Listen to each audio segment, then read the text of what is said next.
రాష్ట్రంలో తొలిసారిగా ప్రభుత్వ టీచర్లకు ప్రత్యేక టెట్ నిర్వహించనున్నారు. అందుకోసం నిన్న పాఠశాల విద్యాశాఖ నోటిఫికేషన్ జారీ చేసింది. ఇన్ సర్వీస్ టీచర్లు తప్పనిసరిగా టెట్ పాస్ కావాల్సిందేనని గత ఏడాది సుప్రీంకోర్టు తీర్పు వెలువరించింది. దాని ప్రకారం టీచర్లు 3 ఏళ్లలో అంటే 2028 సెప్టెంబర్ నాటికి టెట్లో ఉత్తీర్ణులు కావడం తప్పనిసరైంది. లేని పక్షంలో వారు ఉద్యోగంలో కొనసాగడానికి వీల్లేదు. అందుకే ప్రభుత్వం ప్రత్యేకంగా 2 సార్లు పరీక్షలు నిర్వహించాలని గత నెలలో నిర్ణయించింది.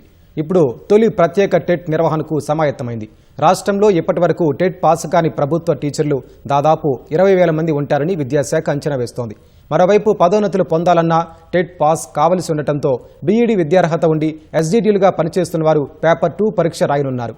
మోడల్ స్కూళ్లలోని టీజీటీలు కొందరు పేపర్ 2 రాసుకోవచ్చు. ఫలితంగా పదోన్నతులు కోరుకునే వారు సైతం వేల మంది పరీక్షకు దరఖాస్తు చేయనున్నారు.